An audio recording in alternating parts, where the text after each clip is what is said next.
সংবাদে আপনাকে স্বাগতম। শুরুতেই সংবাদ শিরোনাম, এরপর বিস্তারিত। ইরানের সঙ্গে যুদ্ধে ট্রাম্প হেরে গেছেন, মার্কিন সিনেটর। রাশিয়ার হয়ে যুদ্ধ করতে গিয়ে পেরুর 11 নাগরিক নিহত, নিখোঁজ 114। হংকংয়ে সর্বকালের সর্বোচ্চ তাপমাত্রার রেকর্ড। চিকিৎসকদের নিবিড় পর্যবেক্ষণে মালয়েশিয়ার প্রধানমন্ত্রী। দর্শক, এতক্ষণ শুনছিলেন সংবাদ শিরোনাম। এখন বিস্তারিত। আপনি যদি মুসলিমদের পাশে থাকতে চান তাহলে ভিডিওতে লাইক করে চ্যানেলটি অবশ্যই সাবস্ক্রাইব করে দিবেন।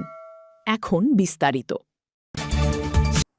ইরানের সঙ্গে যুদ্ধে ট্রাম্প হেরে গেছেন, মার্কিন সিনেটর। মার্কিন প্রেসিডেন্ট ডোনাল্ড ট্রাম্প ইরানের সঙ্গে যুদ্ধে হেরে গেছেন বলে মন্তব্য করেছেন ডেমোক্র্যাট সিনেটর ক্রিস মার্ফি। তার দাবি, যুদ্ধ যত দীর্ঘ হচ্ছে যুক্তরাষ্ট্র ততই দুর্বল হচ্ছে এবং ইরান শক্তিশালী হয়ে উঠছে। স্থানীয় সময় রোববার 9 আগস্ট সংবাদ মাধ্যম এনবিসিকে দেওয়া এক সাক্ষাৎকারে মার্ফি বলেন, আমেরিকা দুর্বল হচ্ছে, ইরান শক্তিশালী হচ্ছে। যুদ্ধ বন্ধ এবং হরমুজ প্রণালী পুনরায় খুলে দেওয়ার জন্য প্রয়োজন হলে তিনি একটি খারাপ চুক্তিকেও সমর্থন করবেন বলে জানান। তিনি বলেন, আলোচনা থমকে থাকায় হরমুজ প্রণালী পুনরায় চালু করার মূল্য দিন দিন বাড়ছে।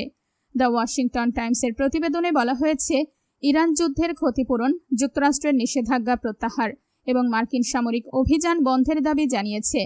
মার্ফি বলেন, যুদ্ধ দ্রুত শেষ হওয়া প্রয়োজন, কারণ প্রতিদিন যুদ্ধ চলতে থাকলে যুক্তরাষ্ট্র আরও দুর্বল হবে, ইরান আরও শক্তিশালী হবে এবং যুক্তরাষ্ট্রের সাধারণ মানুষকে এর মূল্য দিতে হবে।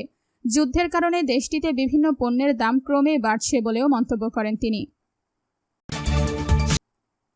রাশিয়ার হয়ে যুদ্ধ করতে গিয়ে পেরুর 11 নাগরিক নিহত, নিখোঁজ 114। রাশিয়া ইউক্রেন যুদ্ধে অংশ নিয়ে পেরুর 11 জন নাগরিক নিহত হয়েছেন। এছাড়া নিখোঁজ রয়েছেন আরও 114 জন। রোববার 9 আগস্ট পেরুর পররাষ্ট্র মন্ত্রণালয় এই তথ্য জানিয়েছে। খবর আনাদোলুর। এক বিবৃতিতে মন্ত্রণালয় জানায়, যুদ্ধ শুরুর পর থেকে এই পর্যন্ত 31 জন পেরুভিয়ানকে রাশিয়া থেকে সরিয়ে নেওয়া হয়েছে। সরকারি তথ্য অনুযায়ী মোট 459 জন পেরুভিয়ান নাগরিক এই যুদ্ধে অংশ নিয়েছেন। মন্ত্রণালয় বলেছে, সরকারি তথ্য অনুযায়ী 459 জন পেরুভিয়ান নাগরিক যুদ্ধে অংশ নিয়েছেন। তাদের মধ্যে 11 জন নিহত হয়েছেন, 114 জন নিখোঁজ এবং 3 জন ইউক্রেনীয় বাহিনীর হাতে বন্দী হয়েছেন। এদিকে রাশিয়ায় থাকা 2 পেরুভিয়ান নাগরিককে দেশে ফিরিয়ে আনতে কাজ করছে মস্কোয় অবস্থিত পেরুর দূতাবাসের কনসুলার বিভাগ। এছাড়া কনসুলার প্রক্রিয়া শেষ হওয়ার পর জুলাইয়ের শেষ দিকে আরও 2 পেরুভিয়ান দেশে ফিরেছেন। রাশিয়া ইউক্রেন যুদ্ধের সঙ্গে সম্পর্কিত ভুয়া চাকরির প্রস্তাবে সাড়া না দিতে পেরুভিয়ান নাগরিকদের সতর্ক করেছে সরকার। এই ধরনের প্রস্তাবের মাধ্যমে মানব পাচারকারী চক্রের ফাঁদে পড়ার আশঙ্কা রয়েছে বলে জানিয়েছে মন্ত্রণালয়। রাশিয়া ইউক্রেন যুদ্ধের সঙ্গে সম্পর্কিত ভুয়া চাকরির প্রস্তাবে সাড়া না দিতে পেরুভিয়ান নাগরিকদের সতর্ক করেছে সরকার। এই ধরনের প্রস্তাবের মাধ্যমে মানব পাচারকারী চক্রের ফাঁদে পড়ার আশঙ্কা রয়েছে বলে জানিয়েছে মন্ত্রণালয়। হংকংয়ে সর্বকালের সর্বোচ্চ তাপমাত্রার রেকর্ড।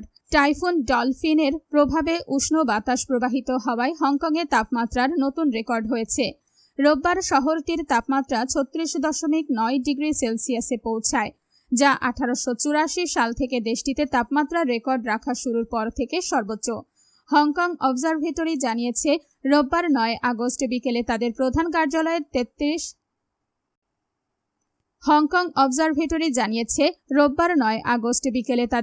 কার্যালয়ে 36.9 ডিগ্রি সেলসিয়াস তাপমাত্রা রেকর্ড করা হয়। এর আগে 2017 সালের 22 আগস্ট দেশটির সর্বোচ্চ তাপমাত্রা 36.6 ডিগ্রি সেলসিয়াস রেকর্ড করা হয়। টাইফুন ডলফিনের প্রভাবে সপ্তাহান্তে হংকং সহ আশপাশের এলাকায় তীব্র গরম অনুভূত হয়। একই সময়ে চীনের পূর্ব উপকূলে ব্যাপক ফ্লাইট বাতিল ও মানুষকে নিরাপদ স্থানে সরিয়ে নেওয়ার ঘটনা ঘটে। পরে রোববার সন্ধ্যায় চীনের মূল ভূখণ্ডে আঘাত হানে টাইফুনটি। তবে শহরের কিছু এলাকায় তাপমাত্রা 39 ডিগ্রি সেলসিয়াসেরও বেশি ছিল। হংকংয়ের উত্তরাঞ্চলে সুং সুই এলাকায় একটি আবহাওয়া কেন্দ্রে 39.8 ডিগ্রি সেলসিয়াস তাপমাত্রা রেকর্ড করা হয়েছে। 1980 এর দশকে স্বয়ংক্রিয় আবহাওয়া স্টেশন চালু হওয়ার পর এটি সেখানে সর্বোচ্চ তাপমাত্রা। হংকং অবজারভেটরি জানিয়েছে, টাইফুন ডলফিন ঝেজিয়াংয়ের দিকে এগিয়ে স্থলভাগে প্রবেশ করায় এর প্রভাবে মঙ্গলবার পর্যন্ত হংকংয়ে প্রচণ্ড গরম থাকতে পারে। চিকিৎসকদের নিবিড় পর্যবেক্ষণে মালয়েশিয়ার প্রধানমন্ত্রী আনোয়ার ইব্রাহিম চিকিৎসা বিশেষজ্ঞদের তত্ত্বাবধানে বিভিন্ন পরীক্ষা নিরীক্ষা ও চিকিৎসা প্রক্রিয়ার মধ্য দিয়ে যাচ্ছেন। সোমবার 10 আগস্ট তার এক সহযোগী জানিয়েছেন তাকে 2 দিন চিকিৎসকদের পর্যবেক্ষণে রাখা হতে পারে। প্রধানমন্ত্রীর প্রেস সেক্রেটারি তুনকু নাসরুল আবাইদাহ এক বিবৃতিতে জানান, চিকিৎসা বিশেষজ্ঞদের একটি দল আনোয়ারের বিভিন্ন পরীক্ষা ও চিকিৎসা প্রক্রিয়া পরিচালনা করছে। তবে কী ধরনের পরীক্ষা বা চিকিৎসা করা হচ্ছে সে বিষয়ে বিস্তারিত কিছু জানানো হয়নি। বিবৃতিতে আনোয়ারের সুস্বাস্থ্য ও দ্রুত স্বাভাবিক দায়িত্বে ফেরার জন্য সবার কাছে দোয়া চাওয়া হয়েছে।